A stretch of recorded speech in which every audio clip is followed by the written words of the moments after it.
Este es el testimonio de Juan cuando los judíos enviaron de Jerusalén sacerdotes y levitas para que le preguntasen, ¿tú quién eres? Confesó y no negó, sino confesó, yo no soy el Cristo. Y le preguntaron, ¿qué pues eres tú, Elías? Dijo, no soy. ¿Eres tú el profeta? Y respondió, no. Le dijeron, pues, ¿quién eres? Para que demos respuesta a los que nos enviaron. ¿Qué dices de ti mismo? Dijo, yo soy la voz de uno que clama en el desierto, enderezad el camino del Señor, como dijo el profeta Isaías. Y los que habían sido enviados eran de los fariseos y le preguntaron y le dijeron, ¿por qué pues bautizas si tú no eres el Cristo, ni Elías, ni el profeta? Juan le respondió diciendo, yo bautizo con agua, mas en medio de vosotros está uno a quien vosotros no conocéis. Este es el que viene después de mí, el que es antes de mí, del cual yo no soy digno de desatar la correa de su calzado. Estas cosas sucedieron en Betábara, al otro lado del Jordán, donde Juan estaba bautizando. Señor, esta es tu palabra y tu palabra es verdad. Santifícanos en tu verdad, te lo pedimos. Amén. Este tiempo de Adviento, que si ustedes recuerdan, tiene una estación espejo que es Cuaresma, es un tiempo de arrepentimiento. Adviento es tiempo de arrepentimiento, de ahí que vienen simbólicamente los colores morado. El morado y el Adviento son señal de arrepentimiento según la tradición nuestra. Y cuando hablamos de arrepentimiento, y siguiendo el tema que hemos tenido durante esta estación, hay veces en que llevamos puestas, naturalmente no de forma literal, que llevamos puestas nuestras emociones, ya sea en el lenguaje corporal o en la expresión que tenemos. Hay personas en las que es muy evidente, que son como libro abierto en donde se ve el estado de ánimo en el que están o la situación en la que están pasando. Hay personas a las que no se les nota, por lo menos no para el ojo inexperto. Y sin embargo, muchas veces en la forma en la que caminamos, en la forma en la que hablamos o reaccionamos o tenemos nuestro rostro, llevamos vestido nuestro estado de ánimo, nuestra situación emocional, nuestra situación de vida y todo lo que llevamos cargando. De manera que no debería ser el caso, o por lo menos debería ser con el arrepentimiento de la misma forma. Y esta mañana en el Antiguo Testamento leímos uno de los libros más extraños de la Biblia, cuando los leemos con contexto, un libro bastante desconcertante y de hecho, para los que no les gustan los libros que acaban sin una buena conclusión épica, pues bueno, el libro de Jonás no les va a gustar. Un libro bastante extraño y hoy leímos particularmente el capítulo 3, los versículos del 6 hasta el final del capítulo. Y es que en la conversión de Nínive vemos precisamente esto que hemos ya tratado en ciertas ocasiones. Los habitantes de esta gran ciudad, como dice la palabra, se vistieron de arrepentimiento.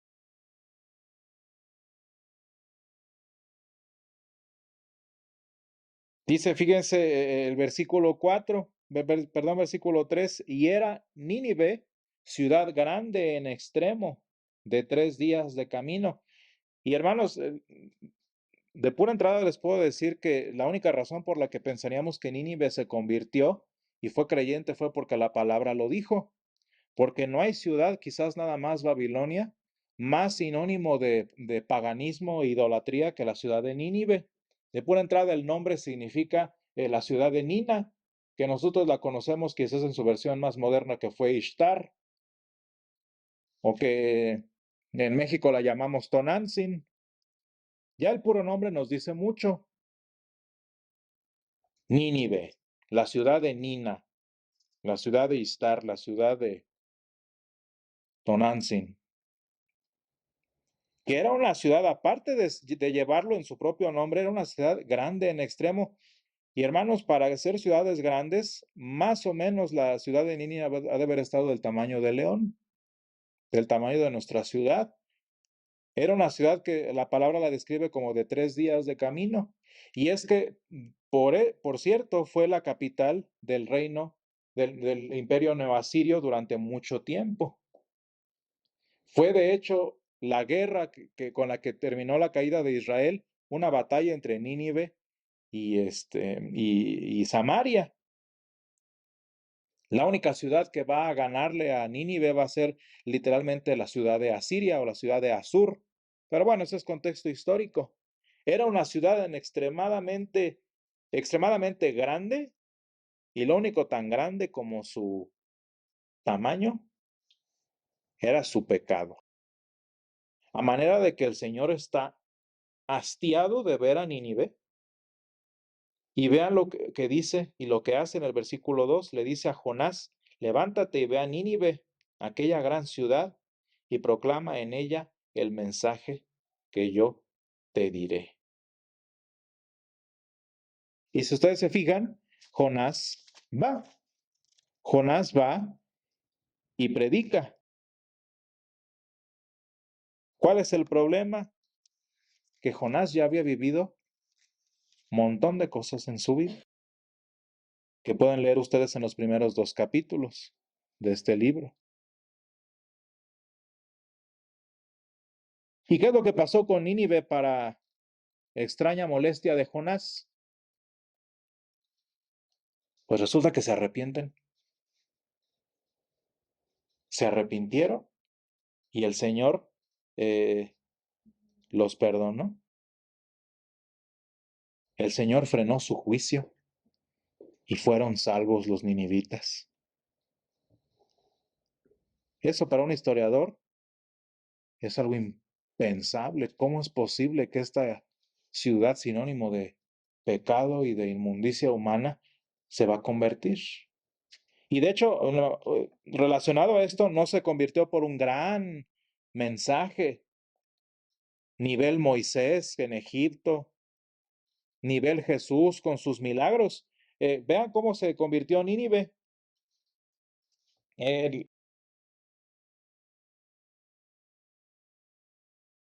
Vean, fíjense, el versículo 4, perdón.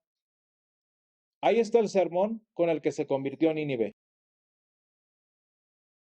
De aquí a 40 días, Nínive será destruida.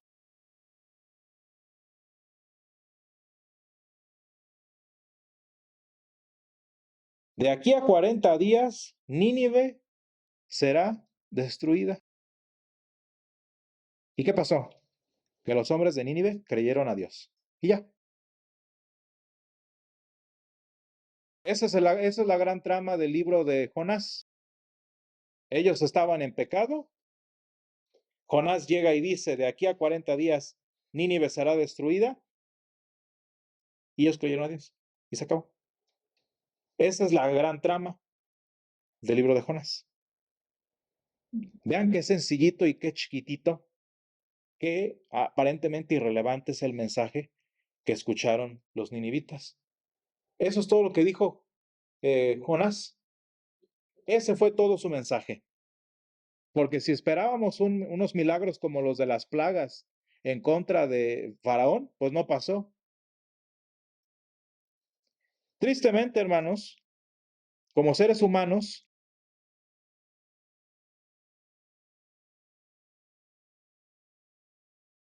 si bien muchas veces llevamos sobre nosotros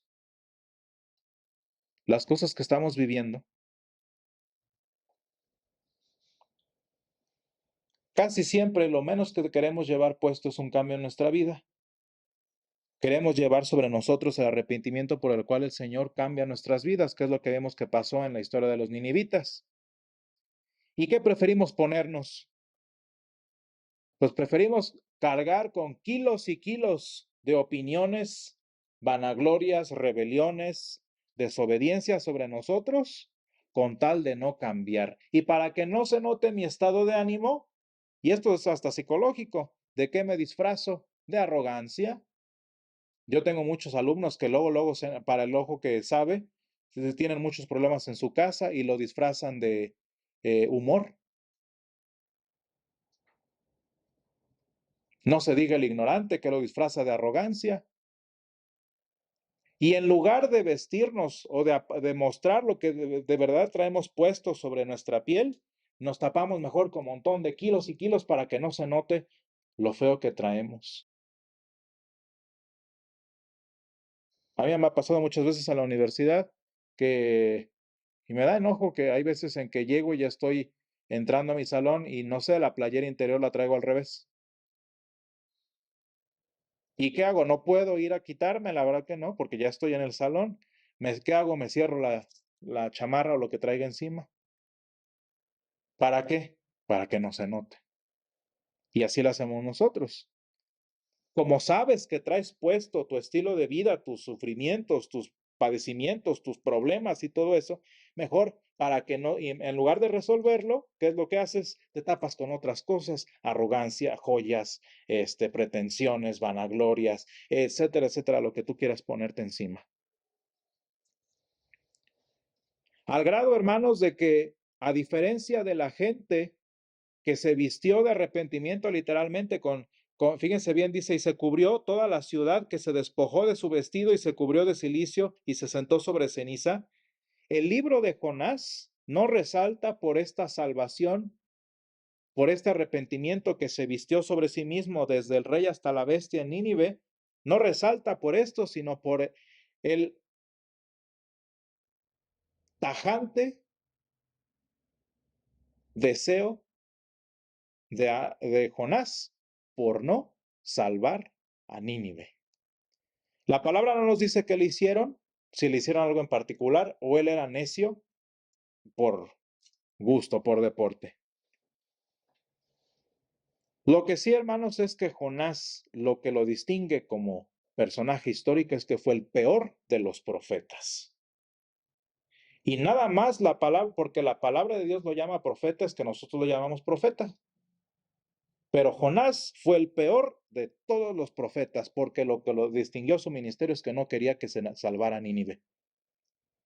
Y vean, de hecho, lean el epígrafe nada más del capítulo 4. El enojo de Jonás. No sé si todos sean iguales, pero así dice mi epígrafe. El enojo de Jonás. ¿Por qué creen que se enojó? Porque el Señor perdonó a Nínive. Y así se acaba el libro, ¿eh? Por si alguien lo quiere leer, se acaba con Jonás enojado.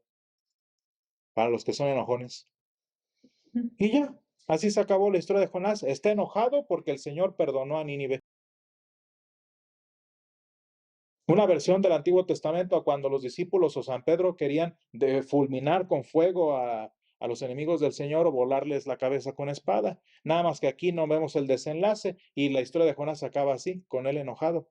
De cualquier modo, hermanos, es el peor de los profetas. Jonás.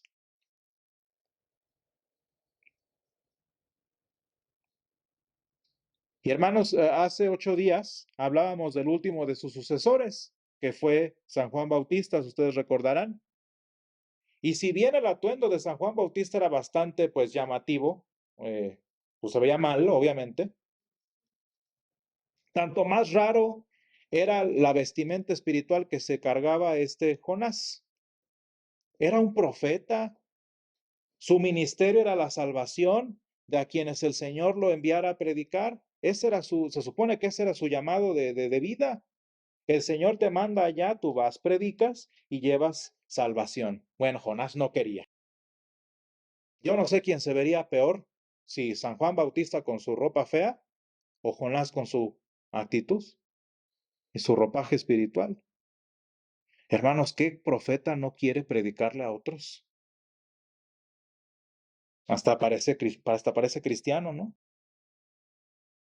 Y es que, si ustedes se fijan, la historia de Jonás, de muchas formas, es de mal en peor. Es un ir de mal en peor, de mal en peor. ¿Por qué, hermanos? Pues porque fíjense que para el momento en el que Jonás va a predicar, decía yo hace un momento, Ya le habían pasado un montón de calamidades a Jonás. Espero que un día se den la oportunidad de leer el capítulo 1 especialmente. Y es que Jonás vivía pues cerca de Nínive. De hecho, por ahí está su tumba que le destruyó el Estado Islámico en 2017. Ahí está su tumba cerca de Nínive, por Mesopotamia. Y hagan de cuenta que el Señor fue a agarrar a Jonás ya casi llegando a España. No nada más Jonás atravesó todo el Medio Oriente, atravesó Siria, Jordania e Israel de hoy en día, sino que se subió a un bote e iba para España. Digo, por lo menos eso es lo que dicen la mayoría de los historiadores, ¿no? La palabra simplemente nos dice que se subió al mar. Y lo bueno es que el Señor es el Dios de la creación, le mandó una tormenta. Hermanos, la conciencia nos denuncia. Una tormenta, se estaban muriendo todos los del barco y Jonás luego supo por qué. Es el Señor. Y hasta les dice, hermanos, les dice soy yo, aviéntenme. Y lo aventaron, se calmó. Y dice el versículo 17 del capítulo 1, pero el Señor tenía preparado un gran pez que tragase a Jonás. No dice pez, dice criatura marina. Dice, pero Jonás tenía preparado un gran pez, una gran criatura marina, que tragase a Jonás. Y estuvo Jonás en el vientre del pez 3 días y 3 noches. Y mandó, dice el versículo 10, antes del capítulo que leímos hoy, y mandó el Señor al pez, a la criatura marina, y vomitó a Jonás en tierra. Y entonces viene lo que leímos hoy. De manera que ya más o menos entenderán por qué ahora sí Jonás fue. Pues porque ya sabía que si se volvía a ir, y le iba a pasar lo mismo. No fue de gusto, hermanos, fue a fuerzas. De hecho, tan mal le fue, hermanos, que no solo tuvo que quitarse sus prejuicios, tuvo que quitarse sus actitudes de encima, su carota, sino que al igual que los ninivitas, toda su ropa que traía literalmente puesta, e incluso, esto dicen nuestros teólogos, incluso su piel fueron consumidas por los ácidos de esta criatura marina.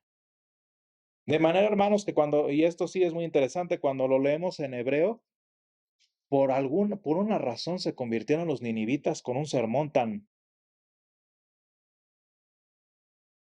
escueto, tan simple.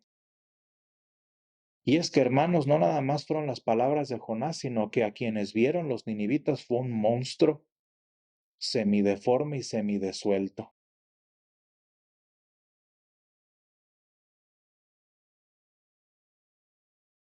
De manera, hermanos, que los ninivitas vieron en Jonás literalmente una prueba del juicio que les esperaba. Y se arrepintieron.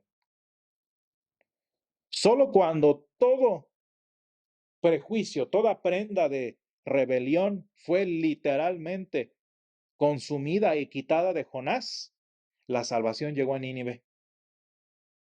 Un patrón, hermanos, que se repitió, como dice la palabra en Nínive. Vean cómo ellos se despojaron de toda su gloria a Siria y quitaron de encima sus pretensiones y terminaron en silicio y ceniza.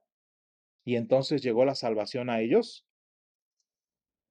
Y que debía pasar también en tiempos de San Juan, como leemos en el Evangelio de hoy, en San Juan 1.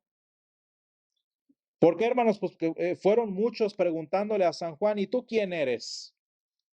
¿Eres el Mesías? Si eres el Mesías, dínoslo ahora. ¿O eres tú Elías? ¿O quién eres? Hermanos, ¿ustedes creen que les importaba saber quién era San Juan como para aprender de él lo que tuviera que decir? No, lo que ellos querían era ver si era Elías, para ver si venía el Mesías y a ver si pues, se podían quitar de encima a los romanos. Ese era su interés, esa era su intención y es lo que traían puesto. Puros intereses y ventajas personales. Querían ver si San Juan iba a ser el profeta de su conveniencia y por eso van y lo entrevistan.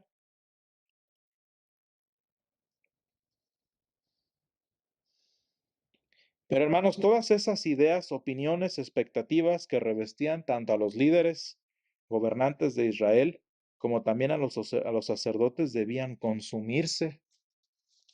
¿Y cómo se consumen, hermanos? En arrepentimiento. Se consumen en arrepentimiento. Y es que, hermanos, solo cuando esos kilos y kilos de velo en nuestros ojos, de ropa, de hipocresía que llevamos puestos, son disueltas por las aguas del arrepentimiento del bautismo de San Juan, es que entonces el mensaje de salvación del Cordero de Dios que quita el pecado del mundo iba a llegar en medio de ellos. ¿Qué es lo que vemos en San Juan? Justo se acaba la predicación de San Juan y aparece el Señor. Tristemente, hermanos, tan necios fueron los profetas del tiempo de San Juan, que tuvo que venir el verdadero Jonás.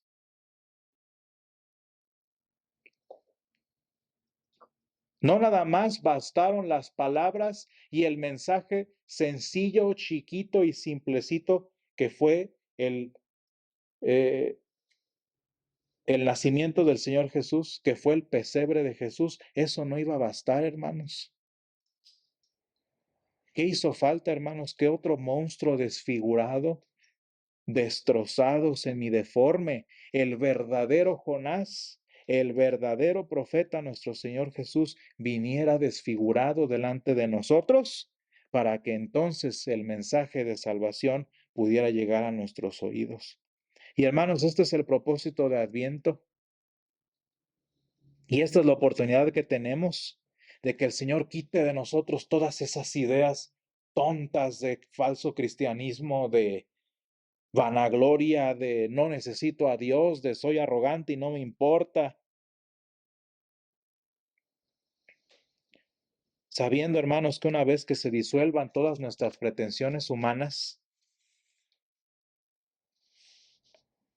una vez que el Señor disuelva en ácido o en lo que haga falta toda nuestra rebelión, hasta el mensaje tan sencillo, hasta el mensaje tan pequeño del pesebre de Belén,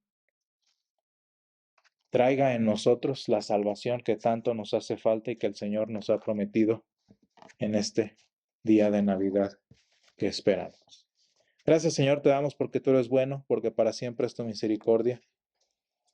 Padre, te pedimos que como en la historia de Jonás, en este tiempo de arrepentimiento, en este tiempo de nuestra vida, Señor, disuelvas de nosotros toda la ropa, Señor, con la que tapamos nuestra vergüenza, con la que tapamos nuestra realidad. Señor, te pedimos que la disuelvas en el arrepentimiento al que tú nos llamas, Señor, y para que una vez habiéndonos despojado de toda esta pretensión, Señor, de todo este mal corazón, pueda, Señor, tu salvación venir a nuestros oídos. Ayúdanos, Señor, a que el mensaje pequeño y sencillo del pesebre sea suficiente para cambiar nuestra vida, Señor, para cambiar nuestra familia y para cambiar nuestra vida, Señor. Te lo pedimos todo esto en el nombre de Jesús.